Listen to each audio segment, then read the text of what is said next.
Masalimo 119 verse 105 mawu anu ndiye nyali ya kumapazi anga, ndiye unikira panjira panga. Dziko lapansi lakhala likugwiritsa ntchito mababu aiscom, akhala likugwiritsa ntchito nyali za koloboyi kupazikatha parafini zimathima. Komano mawu a Mulungu ndi moyo, mawu a Mulungu ndi nyali imene tsiku ndi tsiku moyo wathu angathe kugwira nafe ntchito. Chotero pano pa akanema wa V&V komanso ulalo online tifuna tikuyitanireni kuti musanayambe tsiku lanu mawa wina uliwonse mulandire mkate wa moyo amene ndi mawu a Mulungu. Chotero ine Mbusa Joe Kumphasa ndikuyitanirani kuti tizikhala limodzi kumvera ndi kuonera uthenga wa mawu a Mulungu, chifukwa ndi chipulumutso, chifukwa ndi nyali yowunikira ku mapazi athu. Amen. Okondedwa omvera kulikonse kumene muli, mumve kulandiridwa nthawi ino mmene tifuna tigawane mawu a Mulungu. Lero tilinso ndi phunziro lina labwino limene mutu wake ndi tsiku la Sabata, mphatso ya Mulungu yopumula. Tikuwerenga mu Exodo chapter 20 verse 8 kulekeza 11. Bible likuti muzikumbukira tsiku la Sabata kuti likhale lopatulika. Mmene tawerenga lemba limeneli makamaka Exodo chapter 20 verse 8 kulekeza 11, malamulo 10. Komano pa malamulo 10 amenewa ndi lamulo limodzi lokha la nambala 4 limene Mulungu wakumwamba wafotokoza kunena kuti muzikumbukira, remember, kumbukirani tsiku la Sabata.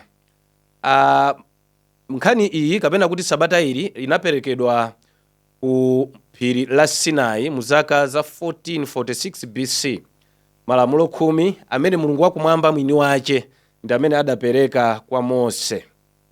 Chotero ngati ku Egypt mmene amakhulupirira za ukapolo, mmene ukapolo umafika kumapeto, ndi mmenenso Israeli akagwira ntchito kwa masiku 6, tsiku la namba 7 amapumula, amamva kumasulidwa monga mmene anamasulidwa akapolo kuti ukapolo watha.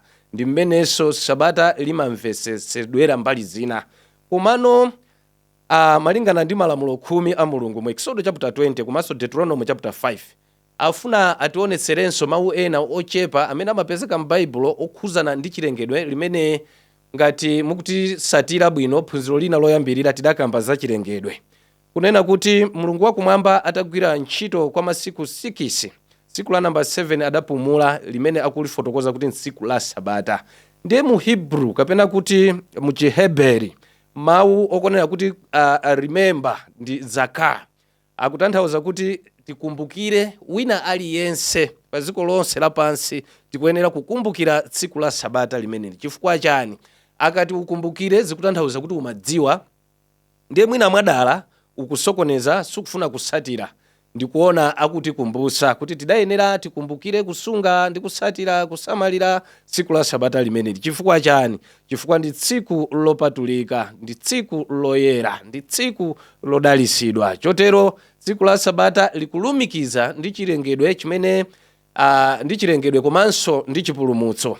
Malingana ndi Ezekiel chapter 20 verse number 12 akunena kuti ndi chizindikiro pakati pa Mulungu komanso ndi wanthu. Chotero ife okhulupirira tinayenera tisatire, tisamalire ndi kusunga tsiku la Sabata. Chotero ife lero amene tili busy ndi ntchito za dziko lapansi, komano tsiku ili la Sabata tidayenera ndithu kulisunga ndi kulisatira, chifukwa ndi chizindikiro kwa ife okhulupirira komanso likupanga ubale pakati pa Mulungu ndi wanthu. Chotero tidziwe kunena kuti tsiku la Sabata si lamulo loti litizunze, komano tsiku la Sabata tionesere chikondi, chifukwa Mulungu ndiye chikondi. Malingana ndi tsiku la Sabata lo mwini wake ndi Yehova Mulungu wakumwamba, ndiye Mulungu ndiye mwini wake chikondi. Chotero abwenzi okondedwa tidayenera timvere komanso tisatire Mulungu ameneyi kuti Mulungu ameneyi atidalitse. Chotero tipemphere kutseka phunziro lathu. Atate, mu dzina la Yesu Khristu tikuthokoza chifukwa mwakhala nafe mu phunziro ili limene mwatikumbusa kuti titatha